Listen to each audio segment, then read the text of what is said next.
So hi guys, Namaste. Thanks for tuning into AI Probably. Before we get started with today's session, please make sure to subscribe and press the bell icon to get the latest updates from AI Probably. Now that you have done that, let's get started. So this is Harshit Agarwal and I'm back with another interesting course in the series of Data Science and Machine Learning. The course is Natural Language Processing. So let's first see the contents of this course.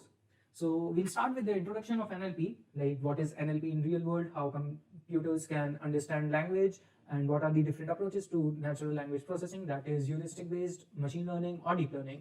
After that, we'll be diving into NLP pipeline, where we'll be seeing few important stages or the steps of NLP pipeline, such as text extraction and cleanup, which includes Unicode normalization and spelling correction. And then we'll be going into pre-processing and feature engineering. After then, we'll be diving into text representation, where we'll learn how we can represent words into numbers. We'll be seeing what are part of speech, what is vector space models, what is cosine similarity, one-hot encodings, count vectorizer, bag of words, bag of n-grams, what is TF-IDF vectorizer, what are distributed representations or word embeddings.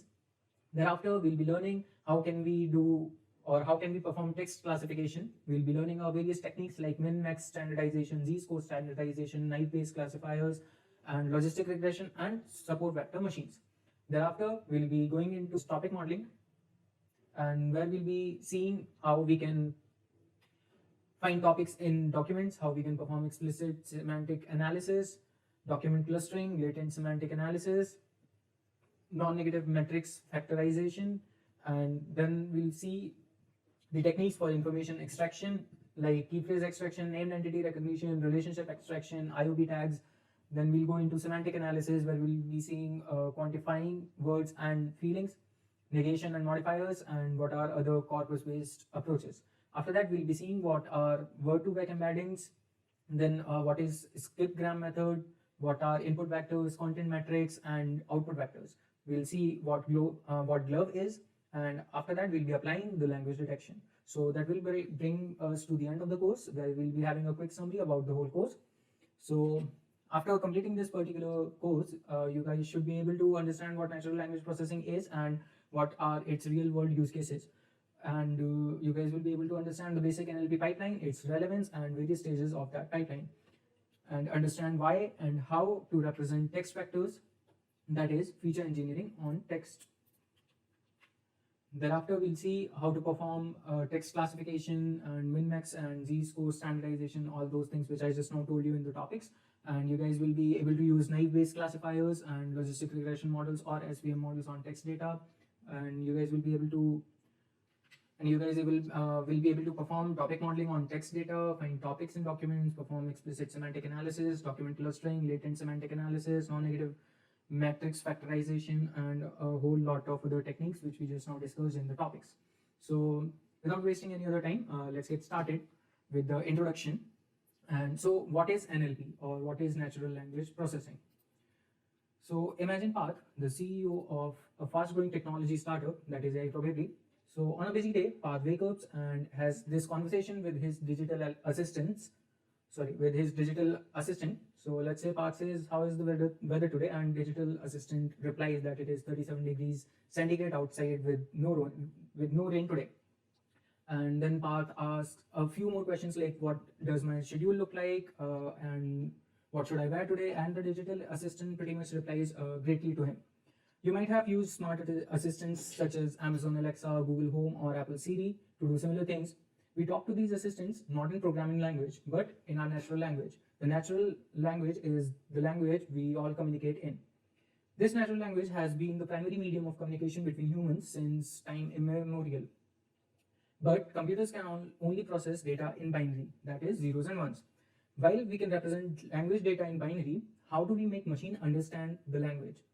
This is where natural language processing, that is NLP, comes in. It is an area of computer science that deals with methods to analyze, model, and understand human language. Every intelligent application involving human language has some NLP behind it. In this particular course, we'll explain what NLP is, and as well as how to use NLP to build and scale intelligent applications. Due to the open-ended nature of NLP problems, there are dozens of alternative approaches one can take to solve a given problem, This course will help you navigate this maze of options and suggest how to choose the best option based on your problem. So let's see what is NLP in real world. So NLP is an important component in wide range of software applications that we use in our daily lives. Few of the core applications are email platforms such as Gmail, Outlook, etc., which use NLP extensively to provide a range of product features such as spam classification, priority inbox, calendar event extraction, autocomplete, etc., etc. Then there are voice-based assistants such as Apple Siri, Google Assistant, Microsoft Cortana, and Amazon Alexa. They rely on a range of NLP techniques to interact with the user, understand user commands, and respond correspondingly or accordingly. Then there are modern search engines such as Google and Bing, which are cornerstone of today's internet, use NLP heavily for various subtasks such as query understanding, query expansion, query answering, information retrieval, and ranking and grouping of the results. Then there are machine translation services like Google Translate, Bing, Microsoft Translator, and Amazon Translate are increasingly used in today's world to solve a wide range of scenarios and business use cases. These services are direct application of natural language processing. The other applications include organizations across verticals analyze their social media feeds to build a better and deeper understanding of the voice of their own customers. NLP is widely used to solve diverse set of use cases on e-commerce platforms like Amazon. These vary from extracting relevant information from product description to understanding user reviews.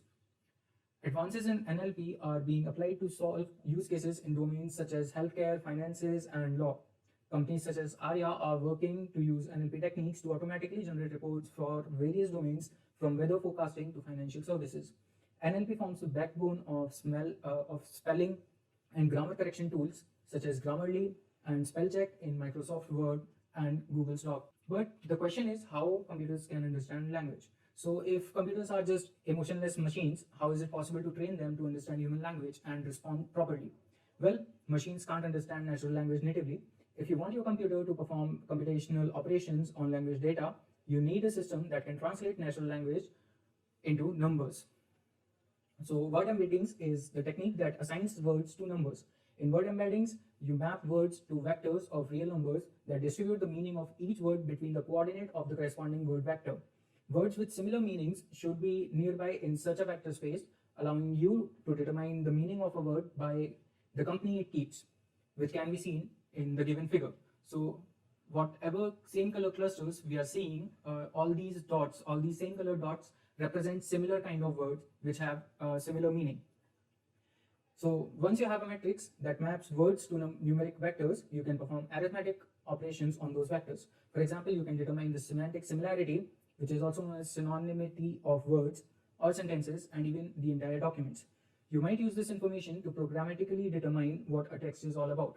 For example, mathematically, determining the semantic similarity between two words is reduced to calculating the cosine similarity between the corresponding vectors, or to calculating the cosine of the angle between the vectors, which we'll learn about in the further parts of this particular course. So let's see what are different natural language processing approaches we have. The different approaches used to solve NLP problems commonly fall into three different categories. One is heuristic, machine learning, and deep learning.